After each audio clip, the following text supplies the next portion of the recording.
Seigneur, nous voulons te recommander tous ceux qui sont fidèles, tous ceux qui vont nous suivre à ce moment, quel que soit le lieu, l'endroit où ils se trouvent. La Bible dit, tu envoyas la parole et la parole guérit. Ta parole, c'est comme une épée à double tranchant. Je crois que ta parole est capable de les restaurer. Ta parole est capable d'essuyer leurs larmes. Ta parole est capable de les relever. Ta parole est capable d'opérer les miracles dans leur vie, de les guérir de toute maladie. Ta parole est capable de donner la forme. Oh Seigneur, tu te sers de ta parole pour nous diriger, pour nous guider. Je prie pour que tu répands une onction spéciale, que tu répands une onction particulière, une onction illimitée ce matin.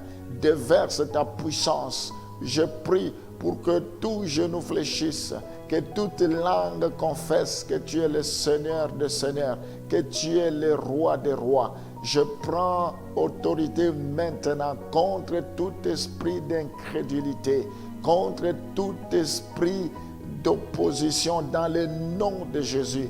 Je ramène cela à la soumission de ta parole. Je ramène cela à l'obéissance de ta parole. Au nom de Jésus, que tous les plans, les projets, les manœuvres du diable échouent maintenant. Je prie pour que tous ceux qui me suivront puissent être bénis, que leur vie soit transformée, que les portes qui étaient fermées dans leur vie s'ouvrent, que le ciel leur soit favorable, que tu arroses leur vie. Je prie pour que tu répands la pluie dans leur vie, qu'ils soient abondamment bénis, que tu leur donnes la joie, la paix. Je prie, Seigneur, pour que tu puisses arrêter la tempête dans leur vie. Merci parce que tu es au contrôle. Il n'y a rien qui peut nous arriver sans que tu l'aies ordonné. Sois béni à jamais. Au nom de Jésus, nous t'avons ainsi prié. Amen. Grâce du Seigneur Jésus-Christ soit avec votre esprit. Nous allons lire Jacques chapitre 1, le verset 2. Donc nous devons chercher la grâce de Dieu. Nous devons chercher que la faveur de Dieu soit sur nous. Que l'ombre du Saint-Esprit puisse nous couvrir. Que nous trouvons grâce comme Marie, mère de Jésus, avait trouvé grâce. La Bible nous dit dans Jacques chapitre 1, le verset 2, mes frères, regardez comme un sujet de joie complète les diverses épreuves auxquelles vous pouvez être exposés. Ce n'est pas parce que nous connaissons la volonté de Dieu, nous savons que Dieu veut le bien de ses enfants, que nous sommes exemptés de difficultés, des épreuves. Non, tout cela, ça fait partie de notre vie chrétienne. La vie chrétienne n'est pas seulement une vie d'alléluia, mais c'est aussi une vie de difficultés, des épreuves. Mais si nous avons Jésus avec nous, nous aurons une autre approche de pouvoir traverser les épreuves. Nous aurons une autre pédagogie de pouvoir traverser les épreuves. Nous n'allons pas la traverser comme ceux qui ne les connaissent pas. Nous allons comprendre que ça fait partie de notre chemin, de notre histoire. Ça fait partie de ce que nous devons endurer sur cette terre. Mais cela ne peut pas nous éloigner de Dieu. Au contraire, nous devons avoir la joie. Nous devons avoir la paix au moment où nous traversons ce moment, parce que Dieu nous les a déjà prévenus. Alors, mes bien-aimés, nous devons savoir que quand nous marchons dans l'intégrité, Dieu accorde ce que nous désirons. Ça, c'est notre part de responsabilité. Dans Psaume 84, le verset 12. Car l'Éternel Dieu est un soleil et un bouclier. L'Éternel donne la grâce et la gloire. Il ne refuse aucun bien à ceux qui marchent dans l'intégrité. Alléluia.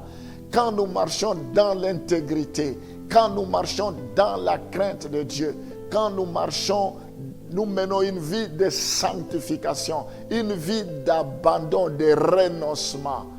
Dieu ne nous refuse aucun bien. Il ne refuse aucun bien à ceux qui marchent dans l'intégrité. Il ne refuse aucun bien à ceux qui marchent dans l'intégrité. Voilà, je t'encourage à marcher dans l'intégrité. Je t'encourage à cesser de compromis avec Satan. Il n'y a pas de compromission, de négociation. Nous devons être intègres, fidèles à Dieu et nous verrons sa gloire. L'Éternel Dieu est un soleil et un bouclier pour nous. C'est lui qui nous protège jour et nuit. Il est celui qui ne dort ni ne sommeille. L'Éternel donne la grâce et la gloire. Sa grâce sera sur nous. Sa gloire sera sur nous. Si nous marchons dans l'intégrité, si nous marchons dans sa crainte, Dieu accorde ce que leur cœur désire. Je prie pour que tes enfants soient sensibles, soient flexibles. Je prie, Seigneur, pour que tous ceux qui ont compris cet enseignement, tous ceux qui s'attendent à toi ne soient jamais déçus. Maintenant, manifeste-toi au nom de Jésus. Je prie pour qu'aucune épreuve ne puisse les ébranler, qu'aucune épreuve ne puisse les éloigner de toi. Au contraire, qu'ils soient dans la joie à cause des épreuves, que tu sois avec eux, comme tu étais dans la barque avec les apôtres, malgré la tempête.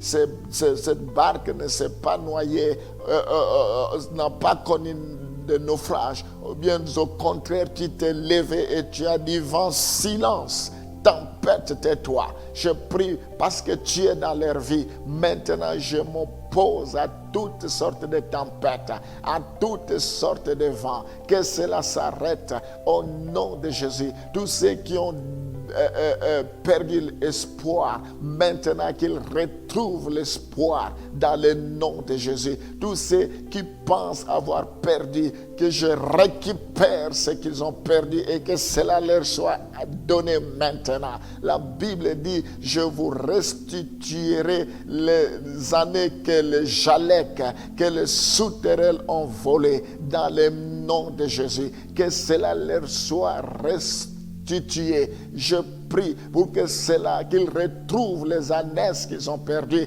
qu'ils retrouvent les bénédictions qu'ils ont perdues, qu'ils retrouvent le temps qu'ils ont perdu. Je prie pour que la gloire de la seconde église soit plus grande que celle de la première. Seigneur, je prie maintenant pour que ça soit un nouveau départ, une nouvelle saison, que cette nouvelle année leur apporte le bonheur, la santé, la prospérité, le succès, que cette nouvelle année leur apporte une nouvelle impulsion, que ce soit une nouvelle saison. Oh, manifeste-toi maintenant dans le nom de Jésus. Nous t'avons ainsi prié. Amen.